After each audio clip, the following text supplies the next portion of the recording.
ముస్లిం సహోదరులు నెలవంకను చూడడం ఒక ఆచారంగా భావిస్తారు. అంటే రమదాను మాసంలో ఉపవాసాలు పాటించడానికి నెలవంకను చూసి ఉపవాసాలు పాటిస్తారు. 30 రోజుల తర్వాత మళ్ళీ నెలవంకను చూసి ఉపవాసాలు విరమిస్తారు. ఈ విధంగా నెలవంక తేదీలు, సంవత్సరాలు, లెక్కలు చూడడానికి పూర్వం నుండి కూడా ఒక ఆచారంగా వస్తుంది. అంతే తప్ప ఏ ముస్లిం కూడా చంద్రుణ్ణి, నెలవంకను దేవుడిగా భావించరు. పైగా నెలవంకను చూసినప్పుడు ప్రార్థన, దువా ఏమి చేయాలో తిర్మిజీ హదీస్లో ప్రవక్త ముహమ్మద్ సల్లల్లాహు అలైహి వసల్లం వారు ఈ విధంగా తెలియజేశారు. నెలవంకను చూసినప్పుడు చెప్పేటటువంటి దువా ఏదైతే ఉందో, అల్లా అందరికంటే గొప్పవాడు, ఓ అల్లా ఈ చంద్రుణ్ణి మా కోసం శాంతియుతంగా, ప్రయోజనకరంగా ఉదయింపజేయి, ఓ చంద్రుడా నీకు మరియు మాకు అల్లాహే ప్రభు అని దాని అర్థం అనమాట. ఈ విధంగా చంద్రుణ్ణి, నెలవంకను ఏ ముస్లిం కూడా దేవుడుగా భావించరు. అదేవిధంగా ఖురాన్ గ్రంథంలో సూర్య అల్ అరాఫ్ నంబర్ 7 ఆయత నంబర్ 54ని మనం పరిశీలించినట్లయితే, వశంస వల్ ఖమర వన్ నుజూము ముసఖరాతిన్ బి అమ్రి అలా లహుల్ ఖల్కు వల్ అమ్రు తబారకల్లాహు రబ్బుల్ ఆలమీన్. అల్లాయే సూర్యుణ్ణి, చంద్రుణ్ణి, నక్షత్రాలను సృష్టించాడు.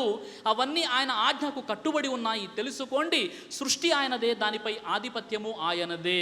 అంటే సూర్య, చంద్ర, నక్షత్రాదులను అల్లా సృష్టించాడు. అల్లా యొక్క సృష్టి మాత్రమే అని ఖురాన్ తెలియజేస్తుంది. అలాగే మనం సూర్య హామీం అస్-సజ్దా సూర నెంబర్ 41 ఆయత్ నంబర్ 37ని కాస్త మనం పరిశీలించినట్లయితే, లా తస్జుదు లిషంసి వలా లిల్ ఖమ్ర్ వస్జుదు లిల్లాహిల్లదీ ఖలఖహున్న. ఈ వాక్యం యొక్క అర్థం ఏమిటంటే, సూర్య చంద్రులకు సాష్టాంగ పడకండి, సూర్య చంద్రులను సృష్టించినటువంటి అల్లాహకు సాష్టాంగ పడండి. చాలా స్పష్టంగా సృష్టికర్తను దైవం ఆదేశిస్తున్నాడు. లా తస్జుదు లిషంస అంటే సూర్యునికి, చంద్రునికి మీరు సాష్టాంగ పడకండి అని దైవం తెలియజేస్తున్నాడు. సూర్య చంద్రులను సృష్టించినటువంటి అల్లాహకు సాష్టాంగ పడండి. ఖురాన్ గ్రంథంలోని సూర్య బఖరా సూర నెంబర్ 2 ఆయత 189ని కాస్త మనం పరిశీలించినట్లయితే, ఓ ప్రవక్త, పెరిగే తరిగే చంద్రుడి రూపాల గురించి ప్రజలు నిన్ను ప్రశ్నిస్తారు, వారికి నీవు ఇలా తెలియచేయి, అవి తేదీల లెక్కలు మరియు హజ్ కాల నిర్ణయానికి గుర్తులు మాత్రమే. అవి కేవలము తేదీలను లెక్కించడానికి తప్ప దానికి ఎలాంటి ప్రాధాన్యత లేదని నీవు ప్రజలకు తెలియచేయని అల్లాహ్ సుబ్హానహు వ తఆలా తెలియజేస్తున్నాడు. ఖురాన్ గ్రంథంలో సూర యూనుస్ నంబర్ 10 ఆయత నంబర్ 5ని కాస్త మనం పరిశీలించినట్లయితే, చంద్రుని పెరిగే తరిగే దశలను ఖచ్చితంగా నిర్దేశించిన వాడు అల్లాహ్యే. తద్వారా మీరు సంవత్సరాలు, నెలలు, తేదీలు తెలుసుకుంటారని అల్లా ఆ విధంగా దానిని చేశాడు అని చెప్పడం జరిగింది. కానీ ఏ ముస్లిం కూడా నెలవంకను చూసి, చంద్రుని చూసి దేవుడిగా భావించరు. ఇది కొంతమంది ముస్లిమేతరు పొరపాటులో ఉన్నారు.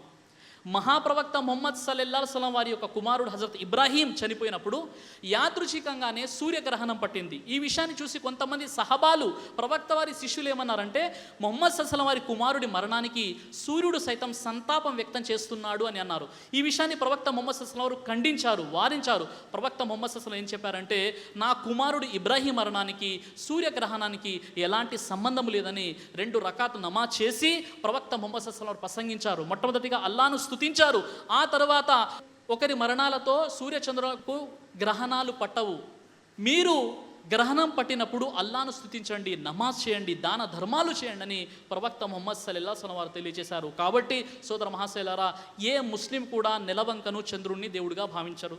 ఇక హైందవ సహోదరులో మనం ఈ విషయాన్ని చూసినట్లయితే, చంద్రుడిని హిందూ సోదరులు దేవతగా భావిస్తారు.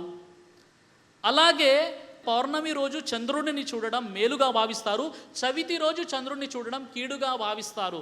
పౌరాణికులైతే చంద్రుడిని ఆకాశరాజు అల్లుడిగా కూడా భావిస్తారు.